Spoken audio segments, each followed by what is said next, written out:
años. Ah, bueno. ¿Qué clases están, profe? Nuevo Testamento. Uy, no, es que es un tema bien lindo, pero tienen que colocar mucha atención, porque hay muchas fechas, mucha historia, muchos nombres, entonces vamos a ver cómo lo hacemos lo más resumido y lo más claro. Se llama Introducción al Nuevo Testamento. Introducción al Nuevo Testamento. Padre, gracias te damos, Señor y Dios, por este momento que tú nos permites. Permítenos gozarnos primero que todo en conocer, Señor Dios mío, el contexto bendito Dios en el cual tú viniste aquí a la tierra, amado Dios. Permítenos, Señor, que la sabiduría de lo alto, Señor, prevalezca en nuestras mentes, que el espíritu de revelación nos llene y nos abra los ojos y nos asombre de lo grandioso que tú eres, amado Dios. En el nombre poderoso de Jesús entregamos esta clase para la gloria y la honra de nuestro Señor Jesucristo. Amén. Amén. Y amén. Listo. Empezamos.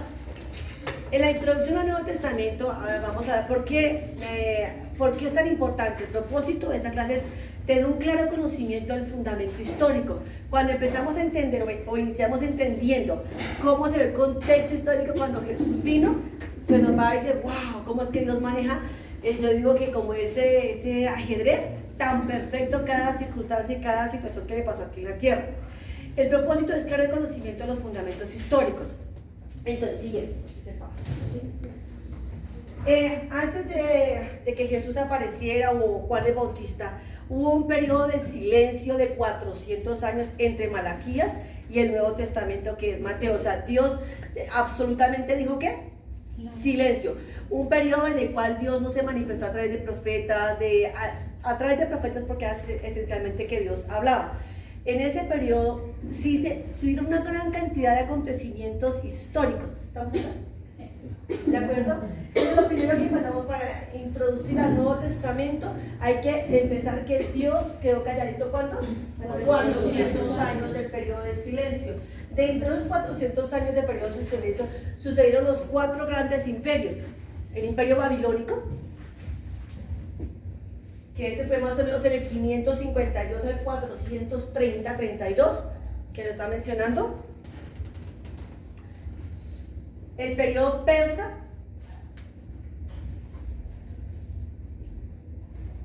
que va del 430 al 332. Quisiera que dieras una vuelta un momentico al otro lado para poder hablar del imperio babilónico. El imperio babilónico fueron varios factores los que finalmente conducieron a la caída de Babilonia. Y un periodo exacto que dice la historia fue de 556 a 539 años antes de Cristo sucedió eso. ¿Se acuerdan de ustedes de Nabucodonosor? Ese es un personaje importante en la historia, tanto ahorita en el Nuevo Testamento y en la parte del Apocalipsis. Después fue con Balsasar, ¿se acuerda su hijo? Que la caída de Babilonia principalmente fue por la de él, fue la primera. ¿Quién lo cogió? El imperio persa a través de Ciro. Ciro también fue un gran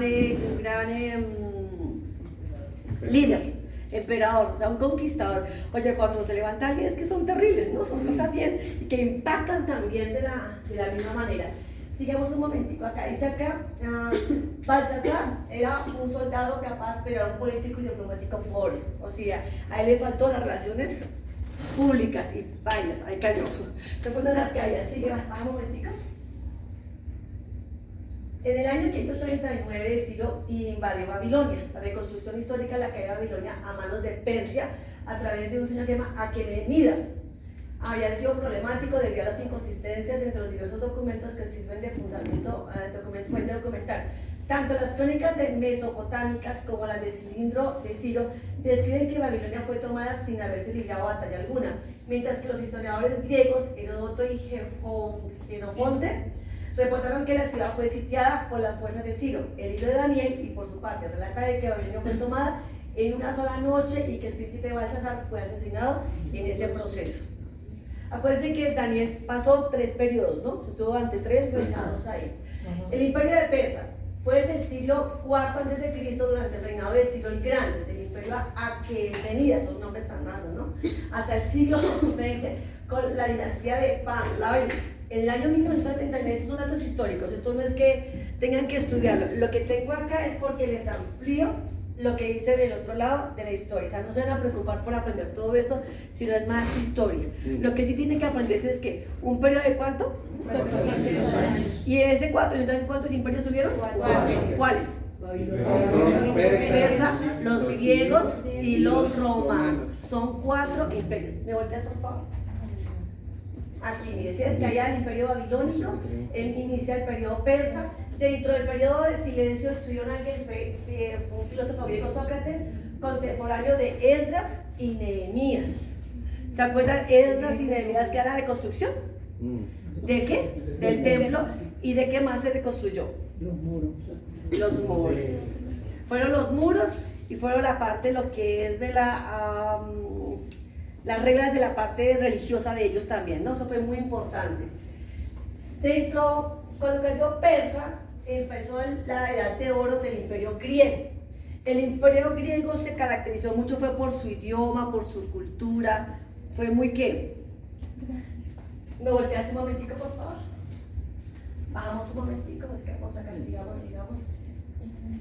Periodo griego, ahí sí, ¿dónde está acá? El periodo griego, las locuciones antiguas de Grecia y Grecia antigua se refieren al periodo histórico de Grecia, que abarca desde la edad oscura de Grecia, comenzando del año 1200 a.C. y la invasión dórica hasta el 146 a.C. La conquista romana de Grecia tras la batalla de Corinto se considera generalmente como la cultura seminal que sirvió de la base de la civilización. Por favor. Occidental. La cultura griega tuvo una gran influencia notable sobre ¿qué? Sobre el imperio romano. ¿Se acuerdan cuando Pablo fue a Atenas? Porque él se refería al hombre perfecto, ¿verdad? Porque ellos buscaban conocimiento, buscaban ciencia, a pesar de que habían sido conquistados, prevalecieron en su cultura. Eran un personaje bien interesante, ¿no? Dice acá, la civilización de los antiguos griegos ha sido normalmente fluyente para lengua, política, sistema educativo, filosofía, ciencia y las artes. Tremendo como influenciaron, ¿no? Eran personajes bien educados, bien de alto conocimiento, por eso el apóstol Pablo pudo llegarles a ellos, porque sabía su mismo idioma. Sigamos. Sí, la otra termina. Ahora, miren, el periodo griego cuando termina, aquí sucede algo bien interesante y es algo que afecta al pueblo judío. Acuérdense que los griegos eran adoradores de muchos ¿qué? Dioses. Muchos dioses. Entonces, aquí hay un periodo interesante, el 167 al 163 antes de Cristo, que fue el periodo de los macabeos. Tengan en cuenta esto porque es bien interesante, porque afecta la parte religiosa. ¿Qué sucedía ahí? Como habían sido ya conquistados, si ya habían entrado la parte de la conquista, entonces los griegos hicieron como un sacrificio a los ídolos, y uno de ellos, que era el padre del macabeo, se opuso y mató a un griego. Dijo, no, nosotros no hacemos eso y no hacemos eso, pues vaya, lo mataron. Entonces el hijo se levantó, hizo una revuelta judaica para poder prevalecer y mantener el sistema religioso que los judíos tenían. Pero casi la ganan, pero ¿qué pasó? Perdieron.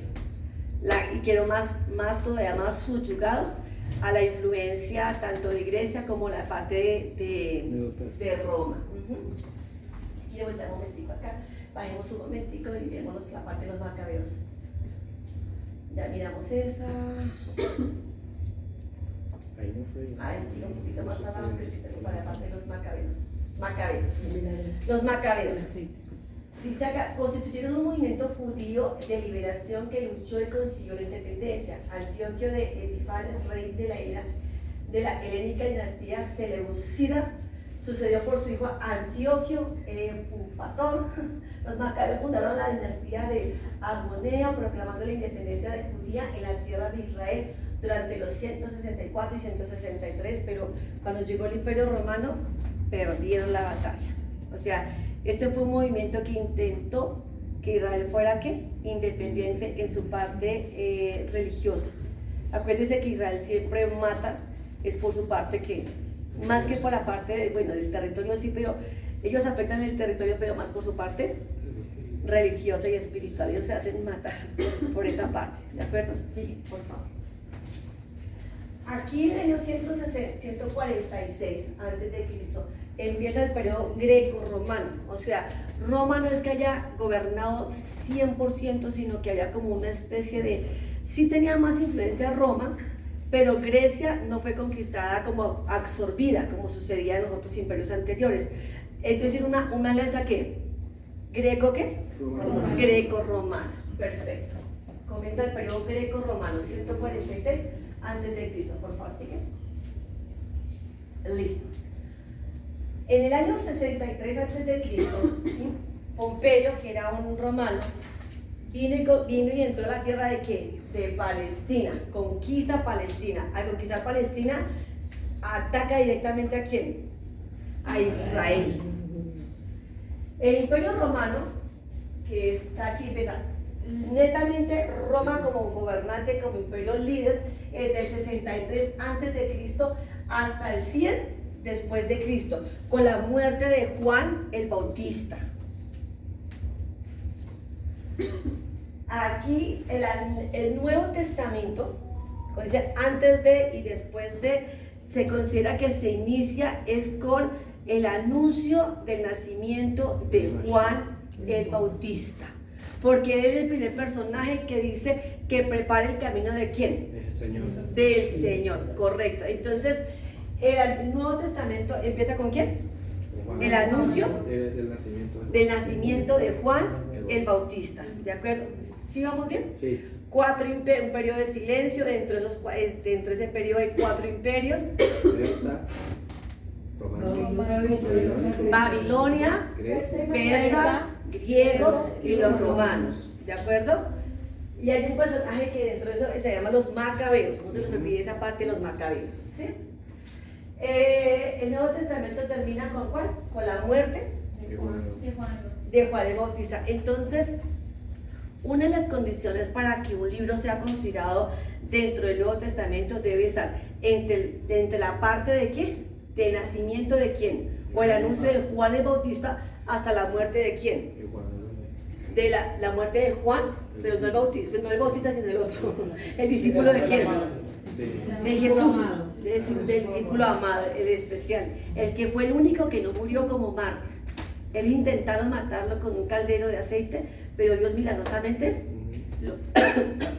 lo salvó. ¿De acuerdo? Sigue.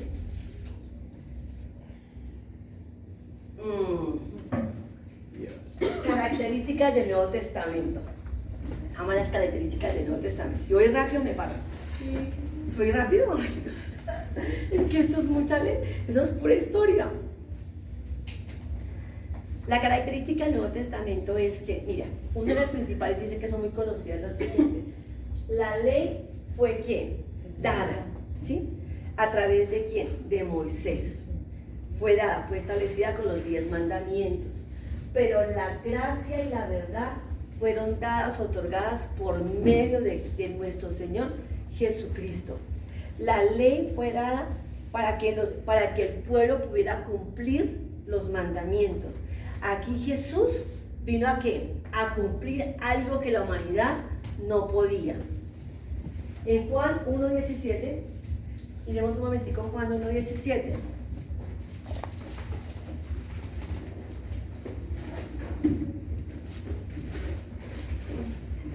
Juan, mire acá. Pues la ley por medio de Moisés fue dada, pero la gracia y la verdad vinieron por medio de ¿quién? Del Señor Jesucristo. Entonces, ahí divide antes y después de. Antes la ley y el nuevo es la gracia. La ley fue dada por medio de Moisés y la gracia por medio del Señor Jesucristo. Fácil, ¿cierto? El cumplimiento de la ley, lo que buscaba Dios cuando era la ley, no era cumplir más los 10 mandamientos, era, ¿sabe qué? El cumplimiento del amor. Jesús lo dijo con los dos: amarás al Señor tu Dios con todo tu corazón. ¿Y a quién? ¿Y a quién? ¿Y al prójimo como quién? Es la ley del amor. Entonces, el cumplimiento de la ley del amor viene a través de ¿qué? Perdón, el cumplimiento de la ley viene a través de ¿quién? Del amor. Romanos 13, 8, 10, mira los libros que dice. Romanos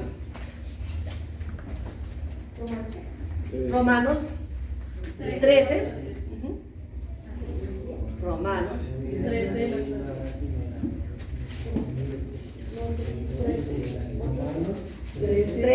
del 8 al 10. Mira lo que dice: no debáis a nada, sino el amaros los unos a los otros, porque el que ama al prójimo ha cumplido ¿qué?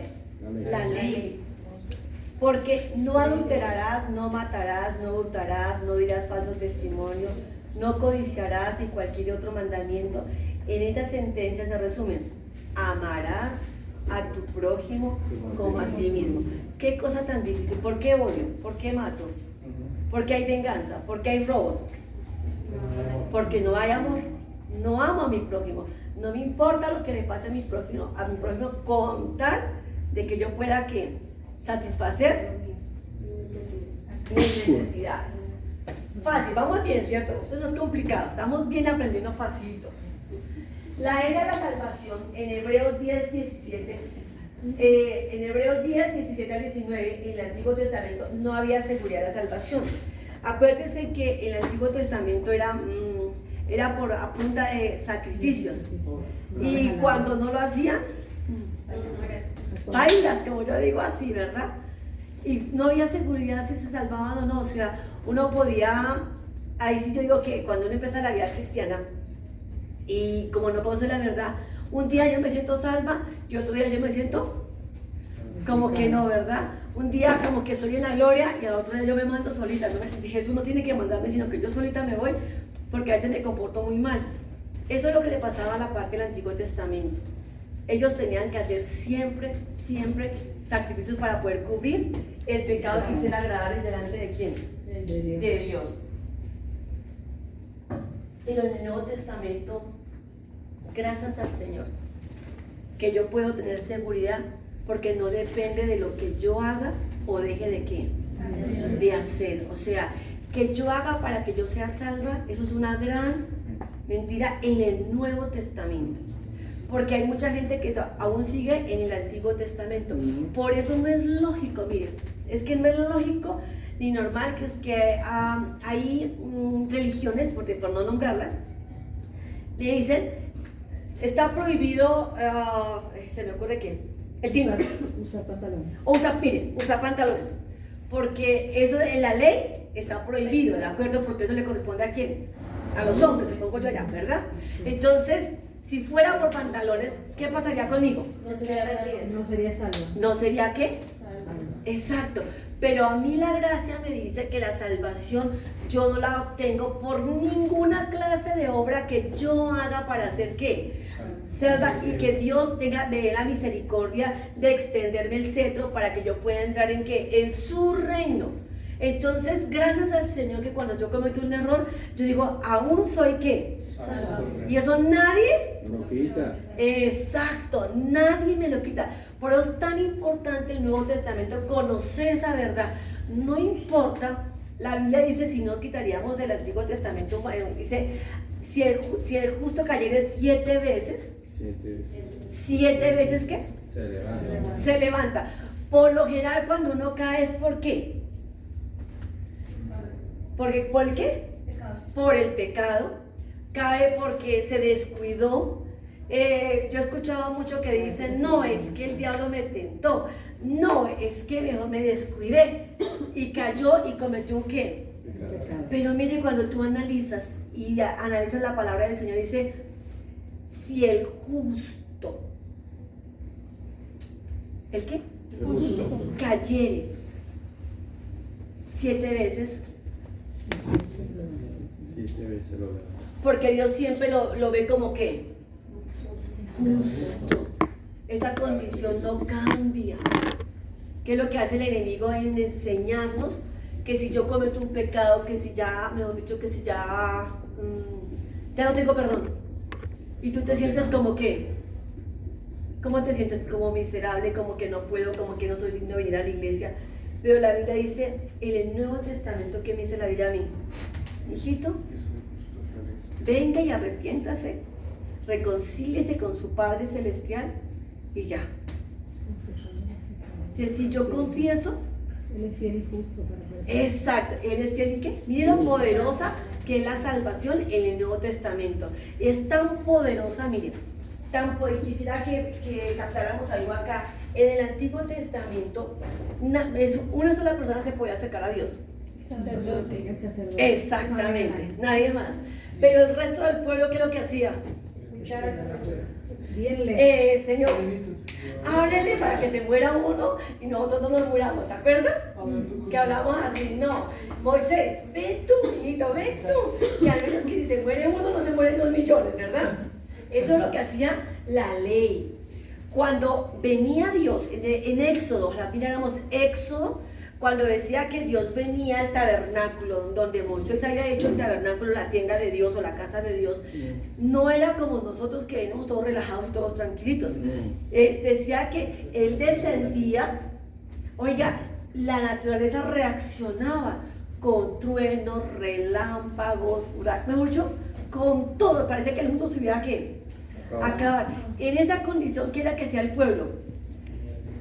Mire, es que si no es muy natural. Si lloviera como ha llovido y lloviera tan duro con truenos, con relámpagos, ¿ustedes qué hacen? ¿Ustedes salen a la calle? No. Ni siendo cierto salimos a la calle y buscamos el lugar más que Seguro. pues eso les pasaba en el Antiguo Testamento. No podían acercarse a Dios, y menos si no era la manera adecuada. ¿Se acuerdan? No sé si les enseñé a ustedes acá, creo que sí, lo de Usa, que cogió el carro cuando David había decidido traer el arca a Jerusalén. Y cogió el carrito de los bueyes para que no se cayera el arca. ¿Y qué hizo Dios? Sin anestesia, sin pensarlo, se enfureció el Señor y dijo, mijito, fulminado. Eso es lo que sucedía en el Antiguo Testamento. Pero damos gracias al Señor, que dice acá, ¿se acuerdan? Gracias al Señor, que mire, el velo, ¿no? El camino a través del velo fue quitado por su carne. Eso que nos impedía acercarnos a nuestro Padre Celestial fue quitado. Ahora no hay rayos, no hay centellas, no hay huracanes, no hay nada. Hay tranquilidad, gozo y seguridad para que yo pueda entrar al lugar santísimo sin ningún problema, sin ningún ¿qué? Chicharrón, como yo digo por allá así. Se revuelve lo de arriba. Claro, ahora, pero miren que a nosotros se nos ha perdido porque venimos con el mismo concepto judaico, que venimos con temor, con miedo, con inseguridad para pedir. Pero cuando leo yo Hebreos 11 dice, entren, ¿pero qué? Confiadamente. ¿Qué es entrar confiadamente? Seguro de Y que libre. Al trono de la gracia. Mira lo importante que es este versículo, porque la Biblia dice, Nubia, tú puedes entrar porque ya fuiste justificada por la sangre, por medio del Señor Jesucristo.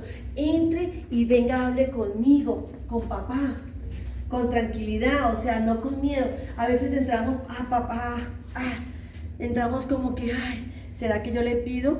Y si yo le pido, ¿cómo lo hará él? No, eso no me da, eso yo no lo merezco, eso es tal cosa, eso es imposible. Y por eso es que nosotros hemos aprendido a relajarnos y despojarnos para poder tener acceso a todo lo que Él nos dio a través de ¿qué? De su gracia, de su poder, de su habilidad y el derecho que yo tengo, porque yo ya soy ¿qué? Justa.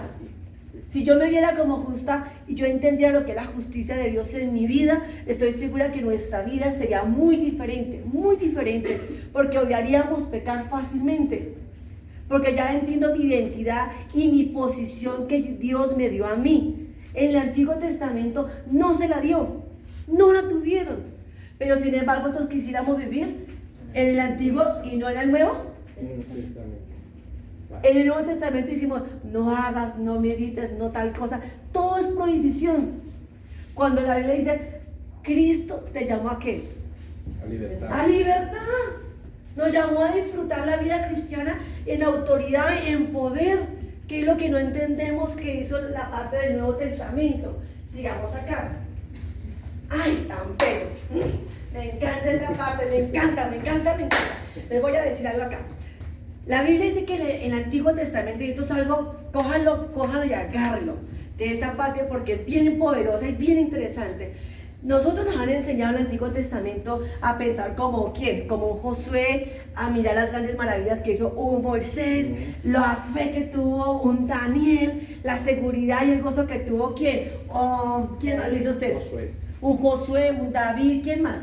¿Qué otro? Un Gedeón. Lo que hizo este hombre tan temeroso y la batalla tan tremenda que Dios le dio, y quisiéramos ser esa gente, ¿verdad?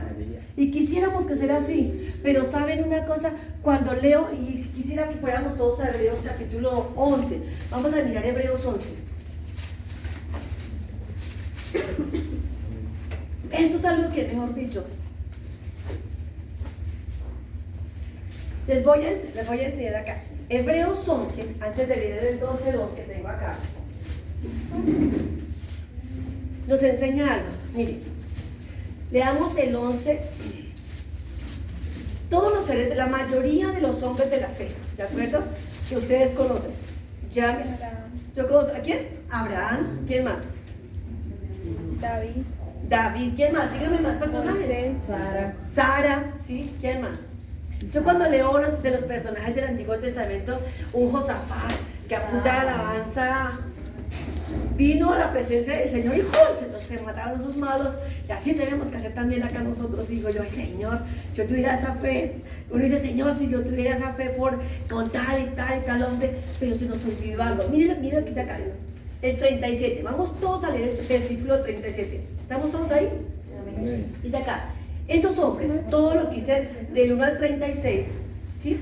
Fueron apedreados, fueron aserrados, puestos a prueba, muertos a filo de espada, anduvieron de acá para allá, donde cubiertos de pieles de ovejas y de cabras, pobres, angustiados y maltratados. Miren lo que dice acá en el versículo 38, de los cuales el mundo no era digno, errando por los desiertos, por los montes, por las cuevas y por las cavernas de la tierra. ¿Estamos ahí?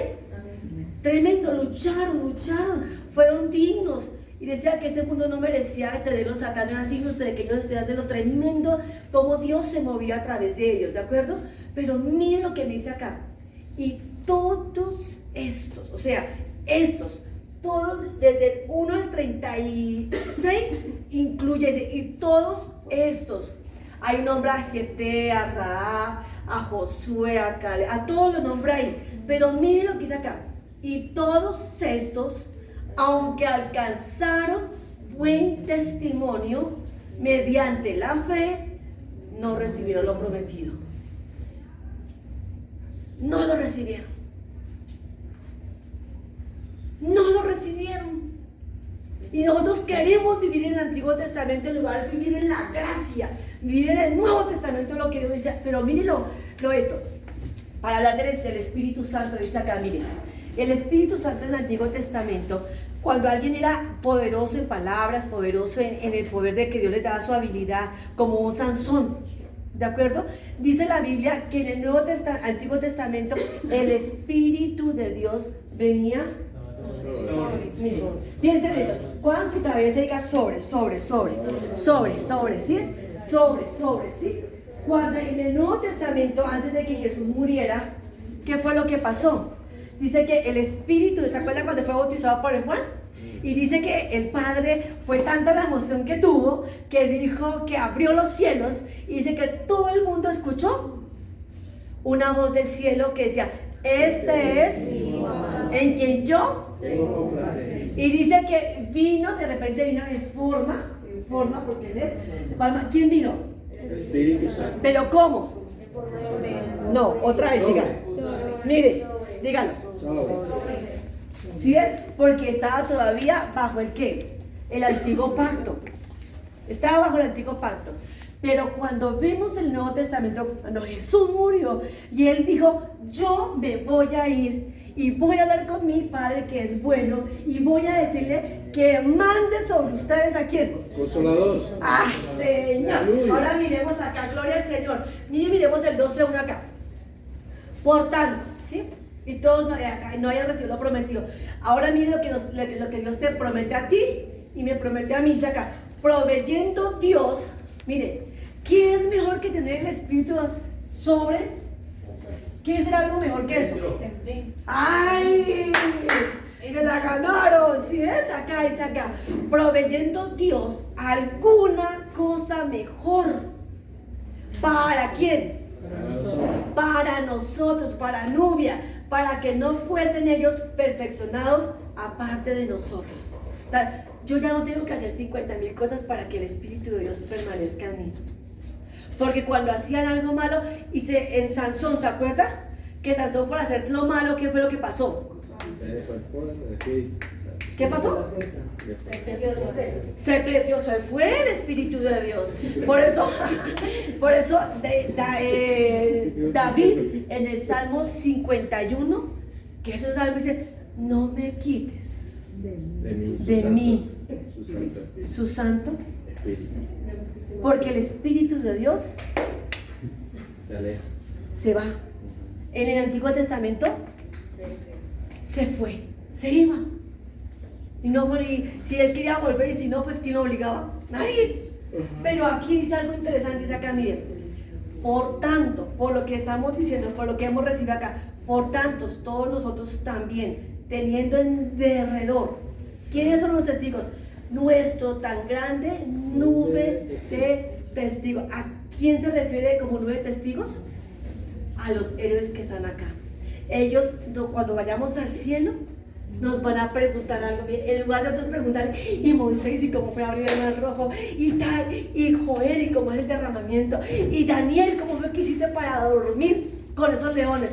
Sabes que ellos van a estar atentos, es que nosotros lleguemos y ellos nos van a preguntar: ¿y cómo es tener el Espíritu Santo dentro de nosotros? Y nosotros consideramos que ellos fueron mayores, cuando la Biblia me demuestra: perfecto, yo tengo, Él vive dentro de mí, y Él no se va a ir, Él no se va. Por eso tenemos la garantía de que siempre seremos más que victoriosos. Tenemos la garantía de que yo puedo vivir en gozo, en tranquilidad y en paz. Porque Él jamás me va a dejar.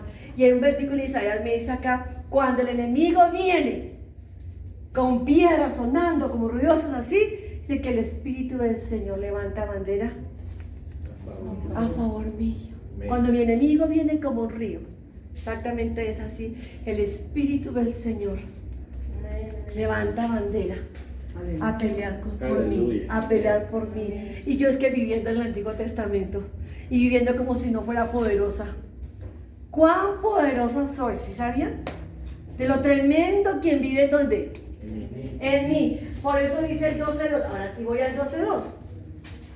Puesto los ojos en Jesús, el autor y consumador de mi fe, el cual por el gozo puesto delante de él, sufrió la cruz. Miren, sí puedo tener fe. ¿Saben por qué? Porque no es mi fe. ¿Sabe quién es la fe? De Jesús. ¿Sabe quién tiene tanta fe para hacer lo imposible? ¿Quién está dentro de mí? ¿Habrá cosa difícil para Él? No hay nada. Por eso yo puedo orar confiadamente y decir: Espíritu de Dios, gracias porque estás conmigo, gracias porque tú me das la victoria, gracias porque tú me das tu paz, y puedo abrir mis ojos y puedo sonreír en medio de cualquier circunstancia.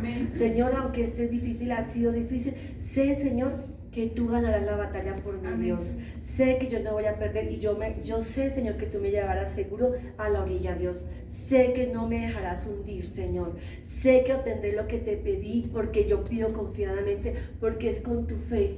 La Biblia dice que cuando pedimos, todos se unen a pedir ¿qué? Cualquier cosa que pidan. Dígalo. Cualquier cosa que pidan. ¿Y qué tal que a ustedes se les ocurra decirle: Espíritu Santo, ¿nos unimos? ¿Nos aliamos nosotros para pedir al Padre esto? ¿Qué cree? ¿Cómo entra el Espíritu de Dios al cielo? Y si yo voy pegadita a Él, confiadamente. ¿Qué hay imposible para Dios? vivamos el Nuevo Testamento y vivamos lo tremendo que Dios nos ganó por nosotros. Amén. Puesto los ojos en el Señor. Amén. Puesto los ojos en el Señor. Tan lindo. Me encanta. El Nuevo Testamento tiene nuevas reglas y nuevas ¿qué? Promesas. Claro. Todas las promesas de Dios son en el Sí y el amén. ¿Por medio de quién? De Jesús. No. De nosotros para la gloria. Dígalo. De nosotros Otra vez. para la gloria. Todas las promesas de Dios son en el Sí y el amén. ¿Por medio? De nosotros. De nosotros. Para la De mí. gloria. Para la gloria Claro. de Él. Sí puedes hacer cosas extraordinarias para el Señor. Tú, dice, cuando yo aprendo esto, el Dios tan grande y tan poderoso que está en donde? En mi vida. Si yo lo veo grande y poderoso porque mis ojos están en ¿quién? En Jesús, en lo que Él hizo por mí, en que tengo el Espíritu Santo dentro de mí, que Él es mi mejor amigo y que Él va caminando conmigo y Él me direcciona, me guía y me ayuda. ¿Sabe qué? Mis sueños son ¿qué? Nada es imposible tampoco para mí. Amén. Nada. De lo que Él me diga, porque Él va delante mío, no yo, Él va. ¿Delante de quién? Amén. Entonces, lo que Dios me pide a mí en el Nuevo Testamento es más que yo desarrolle la que, el La fe. creer, el creer. Ya tengo mi fe, pero no creo. Entonces tengo que empezar a desarrollar mi qué, Creer. mi creer, mi hablar, colocar palabras donde y ser obediente. Amén. A ver, eso es lo que es la obediencia. Pacto de justicia, el perdón de la reconciliación de la paz es mejor. Hebreos 8, 6, 7. ¿Quién me quiere leer, por favor, Hebreos? Vamos a entrar un poquito con Hebreos. Hebreos 8, 6 y 7. 8, 6 y 7. ¿Quién dijo yo? ¿Quién dijo yo, estudiantes? Ahora tanto mejor ministerio es el suyo, cuanto es mediador de un mejor pacto, establecido sobre mejores promesas. Porque si aquel primero hubiera sido sin defecto, ciertamente no se hubiera procurado lugar para el segundo. El 8 también, sí. 6 y 7, perfecto. ¿Cuál es el mejor pacto? ¿El antiguo o el nuevo? Nuevo. Igual quieren estar ustedes. Igual, tanto mejor un pacto.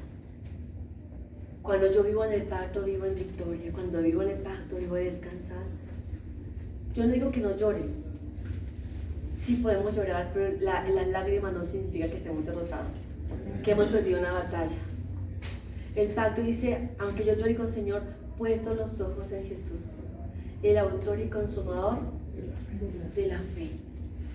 Y para Él nada, y de esta situación sacarás lo mejor, Señor.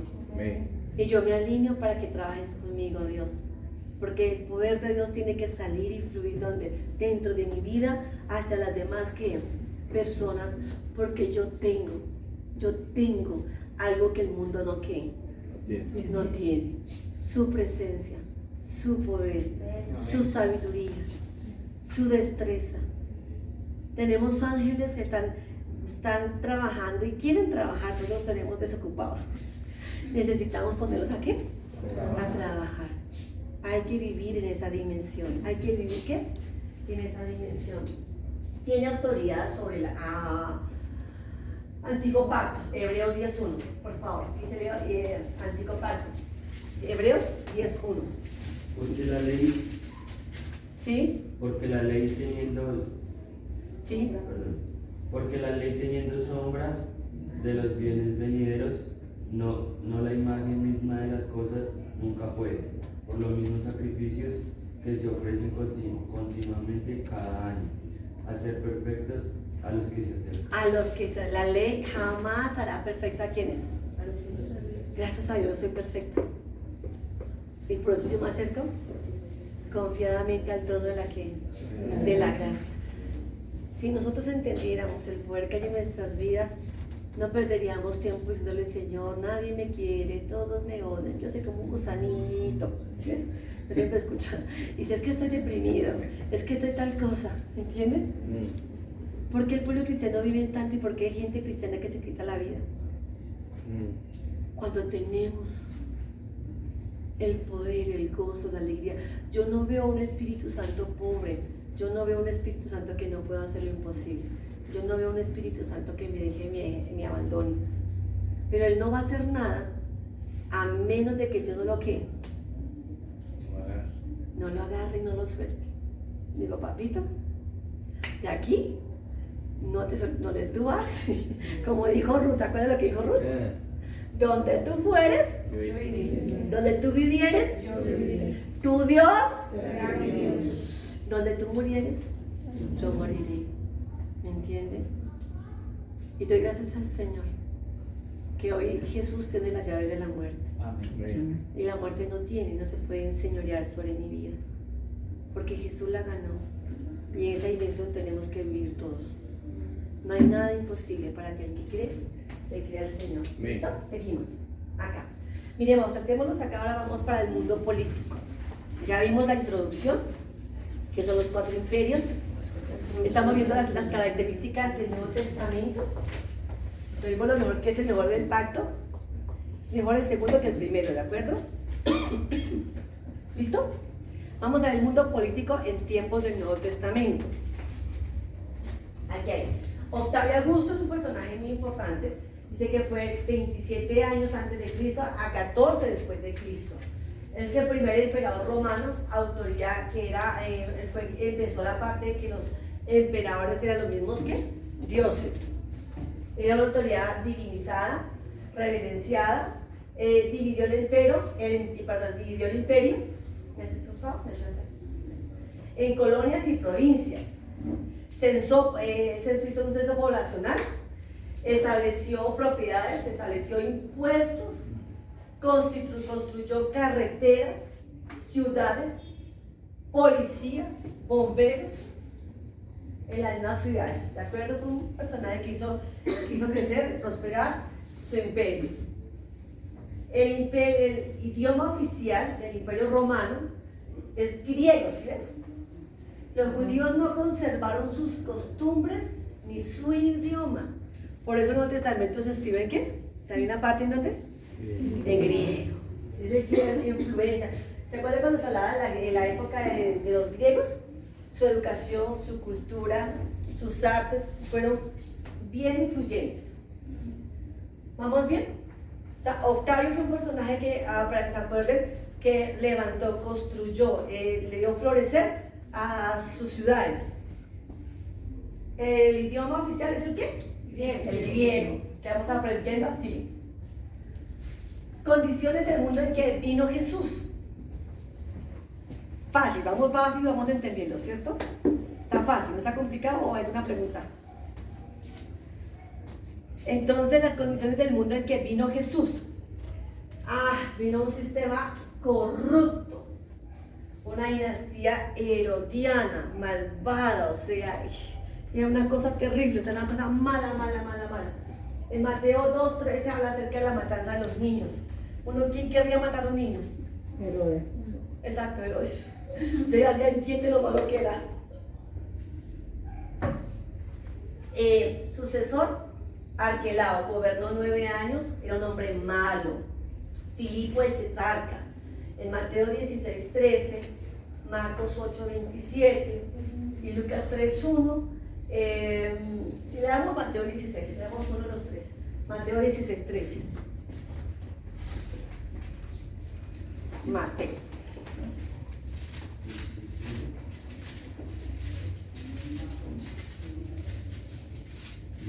Viniendo Jesús a la región de Cesarea de Filipo, preguntó a sus discípulos, diciendo, ¿quién dicen los hombres que es el Hijo del Hombre? Ok, pero Marcos 8:27, ¿qué dice? 8:27, sí. Así lo copié. Marcos 8. Sí.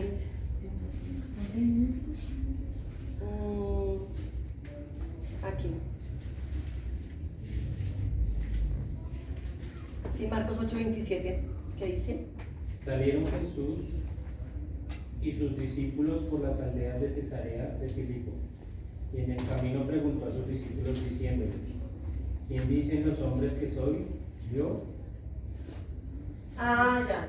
Y dice, ya, entendí.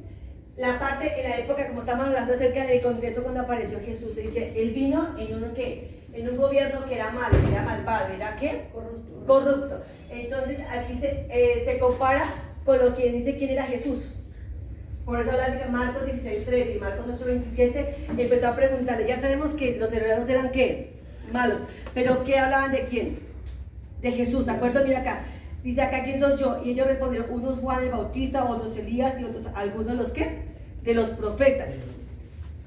Entonces aquí está comparando el sistema en que Jesús vino frente a quién era él y la gente quién consideraba que era Jesús. Por la vida pública que tenía Jesús dijeron unos, ¿soy quién? ¿Era quién?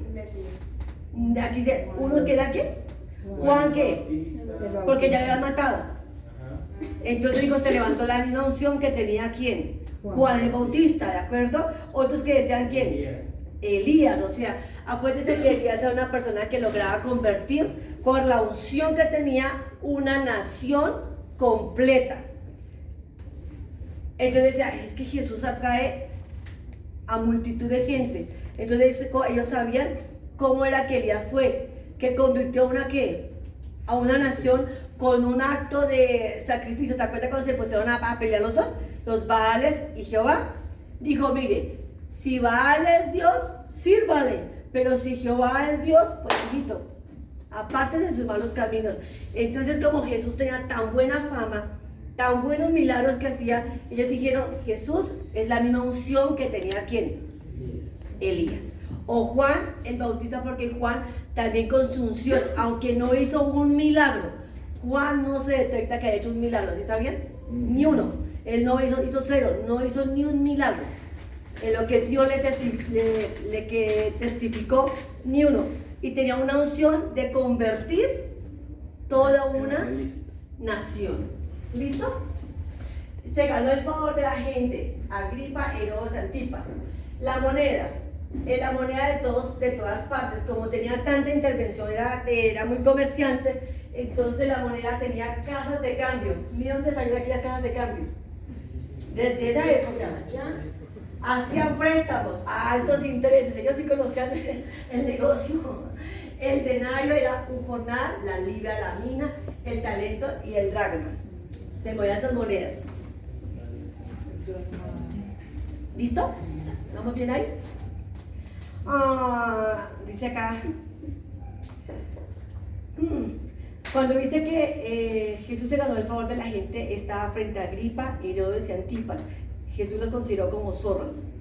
Tuvo la oposición de los judíos, mandó decapitar a Juan el Bautista, Herodes, Agripa, el 1 y el 2. Clases sociales.